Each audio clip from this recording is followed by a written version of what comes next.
Third week of counting the Omer. This journey is repeated each year, and just like reading the same Torah portion over year after year, there are new insights, revelations, and ahas that come to light. Each time Reb Zalman comes to town, not only do we have the opportunity to realize a few individual ahas, but we also have the chance to realize a few community and global ahas. Tonight, Reb Zalman will speak to us on the Holy Land and Exile from a mystical perspective. Please join me in welcoming Reb Zalman Schachter.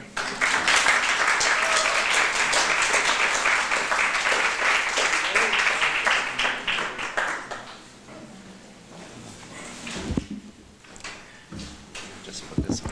Can I take this off and hold it in my hand and move? Just, that's good. Yeah. Thank you.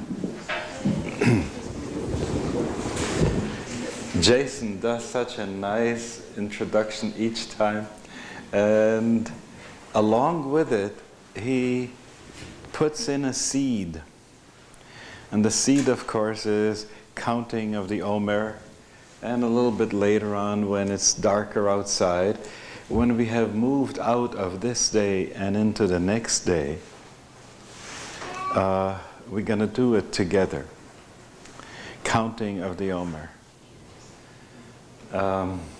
So we'll do it then, and I'll talk about it then.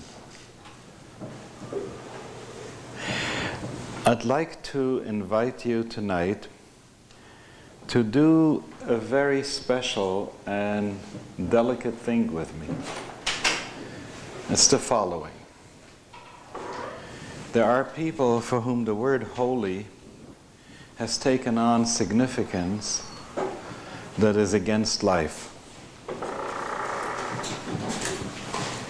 So that people could speak of a holy war, and when you get to the notions of holy land, and the big issue is, are we going to trade territory, land, holy land, for peace?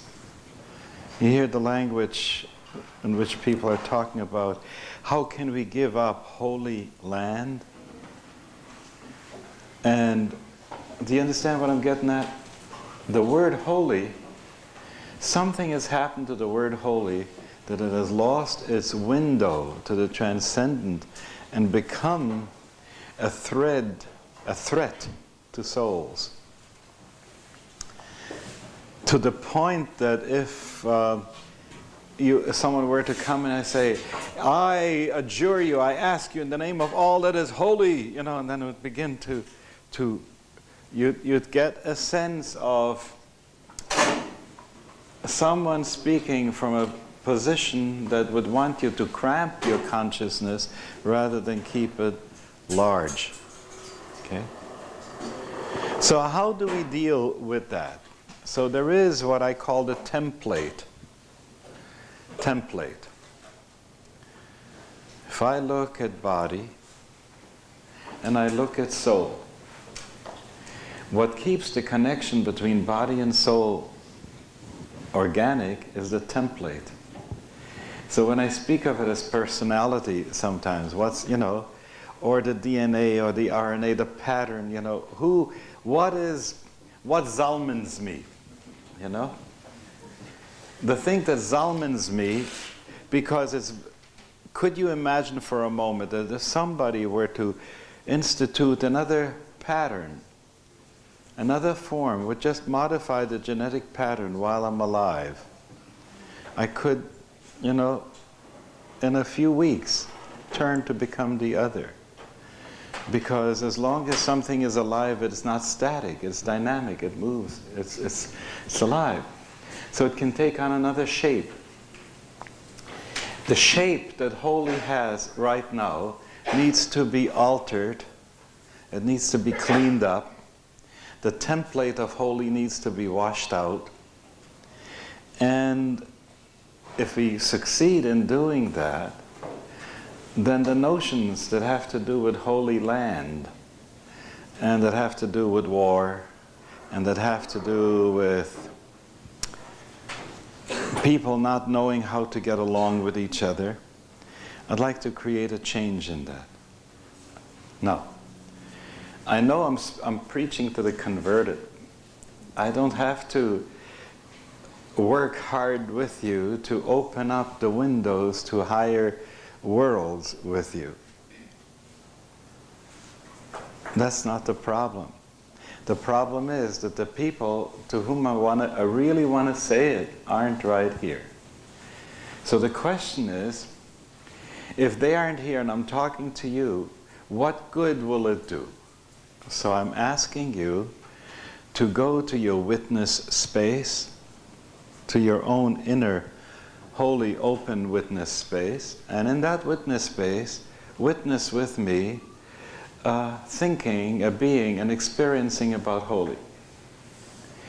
Given that we do this well here, we have begun to do something that scientists who are working with the mathematics of chaos are now talking about. How a little move with a hand over here can cause a tsunami in Japan, and it doesn't even look that this could possibly happen, because we are always used to the second law of thermodynamics, which says I'm going to do something and what I'm doing is going to diminish as it runs down. Okay? And what happened was that the Mandelbrot people, all those people who have been doing their work on chaos, have said, you know, if you're in the right spot at the right moment, and you start a certain kind of turbulence, that turbulence can pick up and do more, and can do more, and can do more. It can have great effect. So if you allow for this great effect to happen, in other words, if you take off from the morphogenetic field the habits of the universe that we call the laws of nature, if you take off from the habits, this habit, and you start imposing, imagining, get that word? Imaging, yeah? You start putting on now, on that template, another form of thinking about it, and opening up to it, a universalizing, a healing. If you put that on top of that, there is a possibility that we will have started here something that will create in its turbulence as it amplifies itself and moves through the planet, something that's going to be for the good. Okay? So that's what I'd like us to do tonight. I need your help for that, because it's not something, in this case, you're not just an audience, you're collaborators with me in a process. Okay? And now, just so that we can do this right, I'd like us to do a chant together. And we've been doing this chant from time to time. It's a chant of the four worlds. It has to do with the four kinds of relationships that are possible. One relationship with object in the accusative. It is, that thing is. How is the universe in the accusative? It is perfect. It is perfect. Sometimes we aren't onto the perfection, or we are in its perfection, turn out to be in the middle of the way of something, but it is perfect as it is. Okay. Then there is the other level, which is the place of where we feel. And how do we speak about the affirmation in the world of feeling? We speak of that as the relationship you are loved. It's like in the I-thou thing, the best thing that we could say, the most saving thing that we could say to another being is you're loved. You're loved. And on the level of the intellect, what's the greatest thing that we could say? All is clear. All is clear. Yeah. All is clear. Could you imagine a person at the end of their life being able to look at all the puzzles that they've had, and now they're seeing all is clear. And with that, to be able to let go, huh? All is clear. And then there is still a dimension that is still more important, and that's the dimension of I am holy. Notice, I'm saying this, I am holy. Most people turn to me at that point and say, can't I say holiness is in me? You know, they're sort of getting a little creepy crawly to say, I am holy, you know? That's because the ego gets into the way and starts a crazy heterodyning, you know? It goes, I'm holy, I can't be holy, I'm a manipulator, how could I be holy? You know? Right?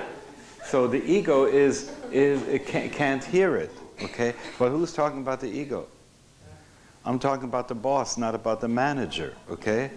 So that the boss is, what's the boss? The boss is the one who awares me, the one who in me does the awaring of my awaring, okay? The even deeper awaring that is taking place in me, in which I would speak of, that's God within. And so that I am I'm talking about, the I am that I am.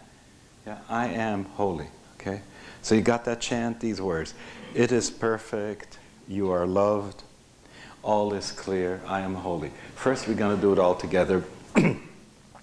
It is perfect, you are loved, all is clear, and I am holy. It is perfect, you are loved, all is clear, and I am holy. Once more. It is, keep the rhythm. You are loved, all is clear, and I am holy. California laid back tendency is molasses is okay. Just keep the rhythm. The rhythm is as important in heartbeat and in breath, okay? So keep it. We don't need to stomp at the same time. The rhythm is there. So, and what I want you to do now is 1, 2, 3, and 4, okay? Did you see to which group you belong? Okay, again. 1, 2, 3, and 4. Okay, once we'll begin, we'll sing it as a round, okay?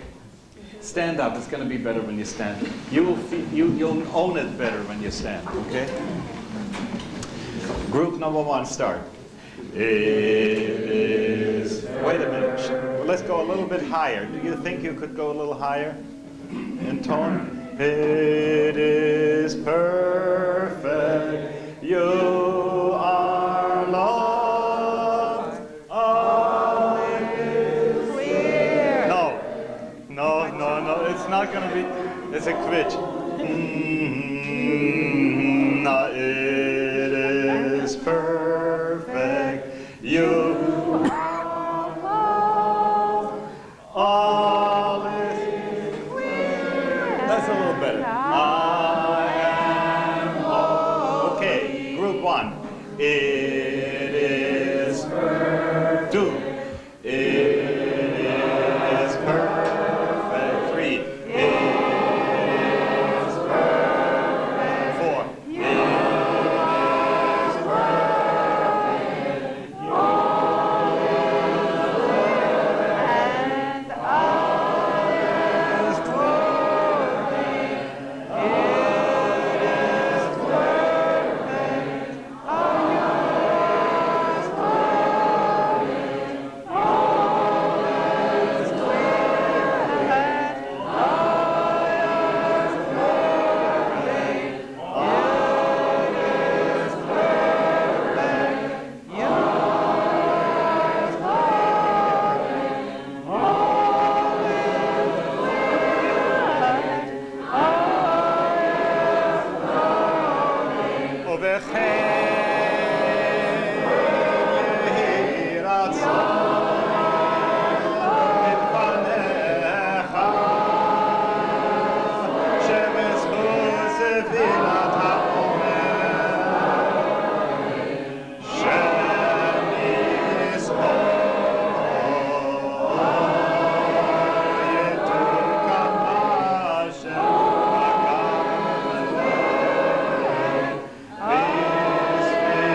Okay, settle down. I think we'll be able to do it.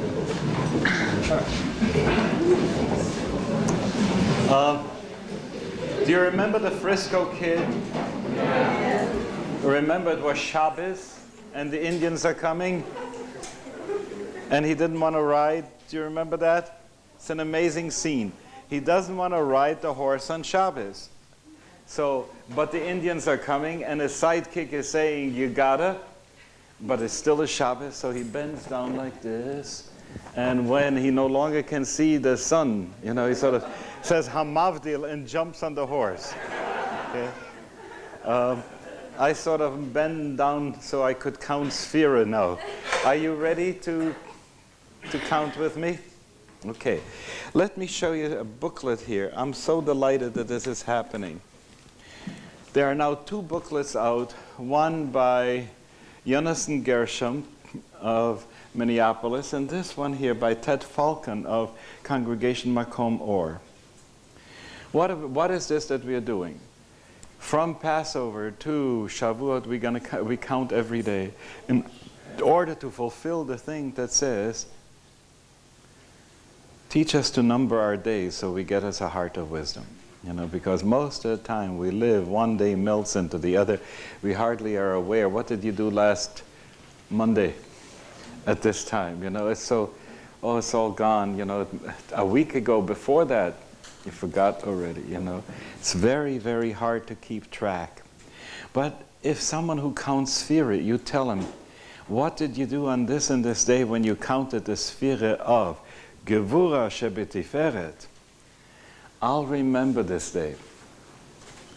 Because the quality of the experiences from this day have in themselves the taste of Gvura Shebetiferet. Oh yes, that was the day when I did this or that. Do you understand? Because Reb Nachman says that every day when you find yourself counting Sphira consciously, not just reciting it, you find that every day, everything that was happening for you had to do with this Sphira. And this is the Sphira that we had up to now, was the Sphira of Gevura Shebetiferet. It represents limits and power in the midst of compassion. Okay?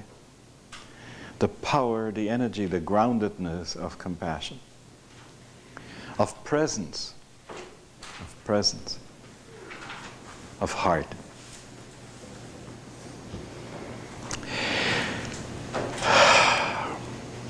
Imagine you were working today in an office, and it's your time now to come home.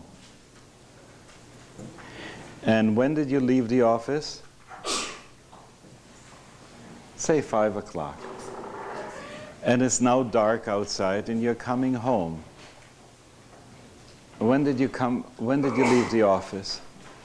Yesterday. From the Jewish perspective, how we count time, and it was evening and it was morning one day. For us, the new day begins with the evening.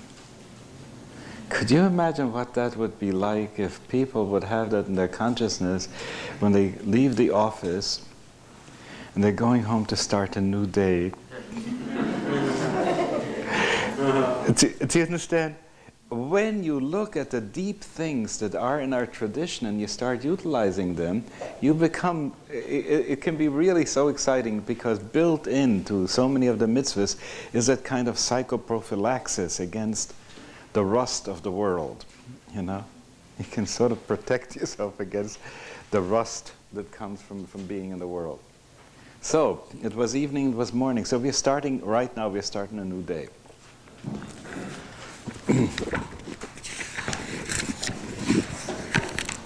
So the Hebrew blessing is Baruch Atah Ya Eloheinu Melech HaOlam Asher Kideshanu B'mitzvotav V'tzivanu Al Sefirat HaOmer. And a translation. Blessed are you, Eternal One, our God, universal being, who sanctifies us with mitzvot and gives us the mitzvah of counting the Omer.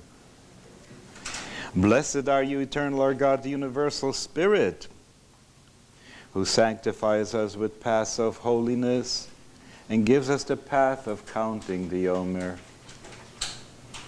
Blessed are you, eternal being, the one who expresses through us as our God, Spirit beyond time and space, who sanctifies us with paths of wholeness and gives us the path of counting the days of the Omer. Each time I recite the blessing in a different world, on a different level. Did you hear that? And it's so amazing when you can allow the words to dilate so that you can see them in unaccustomed different dimensions. And wow, okay? So here is the counting. Today is Hayom Shiva'a Asar Yom Shehem Shnei Shavuot U'Shnei Yamim LaOmer. Today is 17 days, which is 2 weeks and 3 days to the Omer. Bingo! If you look at the way of 7, the one that gets to be the heart, Chesed is the attribute of the right hand, Gevurah is the attribute of the left hand, the attribute of the heart is Tiferet. So tonight is Tiferet of Tiferet. Tiferet should be Tiferet, the heart of the heart. It's a fantastic time to do what we are doing, okay? So let me read you what he has written, and I would like you to not look on the outside, look on the inside. See what happens to you when you see it on the inside. In this day of Tiferet, we are given a day of the heart. We are blessed with Tiferet in Tiferet, encouraging our focus on the higher identity we call Ruach. Not just Nefesh, ego, but the non-ego identity which senses itself in all beings, not only in human beings, in all species. This comes to us after Earth Day, yeah? It's so amazing how these words come together. What is healed in the space of the heart in Tiferet is the overwhelming sense of separateness with which we often experience ourselves in our world. How do you say separateness, the overwhelming sense of separateness, exile, part of the topic that we're dealing with tonight? We reach beyond that to perceive the energy of consciousness which lives within each of us. In this consciousness, we are always connected. That which animates all being is one. And in Tiferet, we touch that one through the gift of compassion.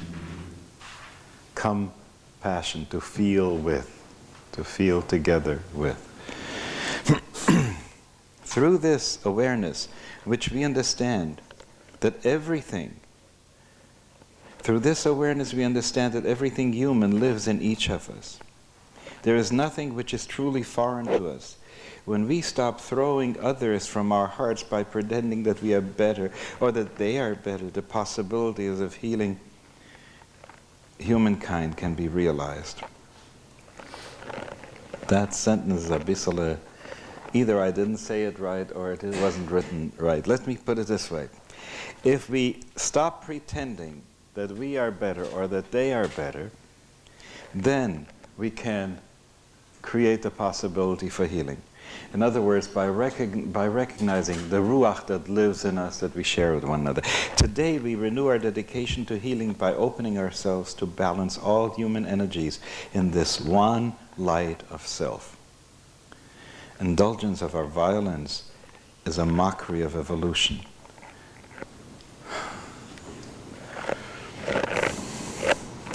Compassion for our darkness opens the way to true growth. We seek to balance the energies of light and dark, high and low, heaven and earth. In that balance, transformation emerges. So in Tiferet we accept all selves that we might clearly discover the true one self we are. In this identity, we always awaken to our own uniqueness.